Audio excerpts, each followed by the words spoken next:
நண்பர்களே, இன்னைக்கு நாள் 71. எப்பேற்பட்ட பைக் தெரியுமாடா ஜாவா சுந்தரேசா? அந்த பைக்கில் 3 பேரும் நெருக்கடியில் வந்து சரியான நேரத்தில் சரியான வேலையை பார்த்துருவான ஜாவா சுந்தரேசா துடிக்க ஆரம்பிச்சது ஒரு நொடியில் நாங்களே ஆடி போயிட்டோம். நம்ம இருக்க நிலைமையில எக்ஸலையே தள்ள முடியாது. இதில் இந்த வண்டியை தள்ளிட்டு போய் உயிரை பறி கொடுக்கறதுக்கான துடிச்சிட்டு இருந்த தம்பிக்கு மூடியை தட்டி திறந்து தழும்ப பெட்ரோல் போகிற அளவுக்கு வசதி இல்லைனாலும் இப்போதைக்கு 100 ரூபாய்க்கு மேலாப்பில் மிதக்க விட்டு ஃபங்க்ஷன் வீட்டு ஸ்பாட்டுக்கு வந்து சேர்ந்துட்டோம். நண்பர்களே, 3 பேரும் நெருக்கடியில் வந்ததில் பொருட்கள்லாம் பெரிய சேதாரம்.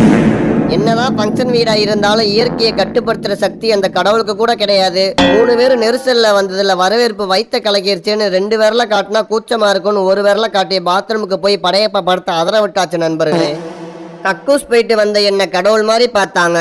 ஏன்னு கேட்டதும் அவங்க பண்றதுலே தெரிஞ்சது படையப்பா படம் வெளியே வரைக்கும் ரீச் ஆயிருக்குன்னு.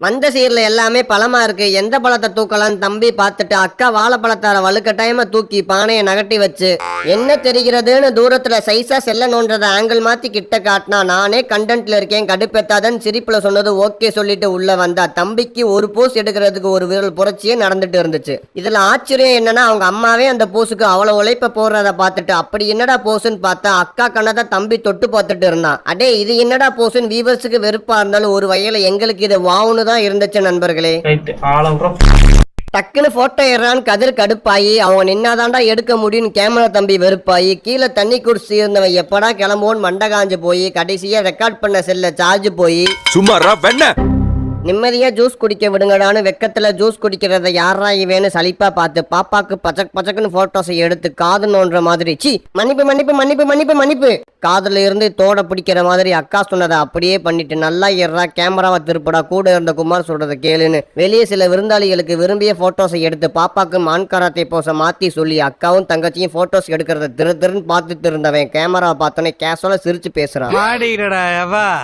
என்னதான் போட்டோ எடுக்கல, நான் எடுக்கிறேன் போட்டோன்னு பாப்பா உட்கார வச்சு எடுக்கிறான் ஒரு போஸம் 9 தடவை எடுக்கிறான். கேமராமேன் ஆகிட்டேன்னு நினைச்சிட்டு இருந்தவன்ட்டு அவன் எடுத்த போட்டோவை காட்டினோன்னே ஃபேஸ் டல்லு, போட்டோஸ் பிளர்ரு.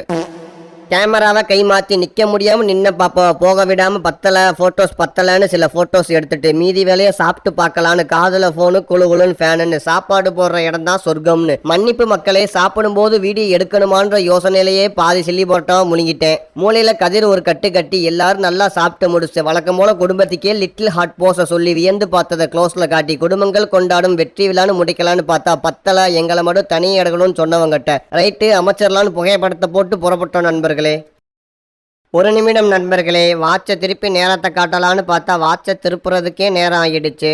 நண்பர்கிட்ட ஜாவா சுந்தரேசாவை கைமாற்றி விட்டு நம்ம வண்டியில் வந்தப்போ தான் பயணம் ஃப்ரீயாக இருந்துச்சுன்னு நேராக ஆஃபீஸ் போய் இன்னைக்கு டே ஷூட்டை முடிச்சிட்டோம்.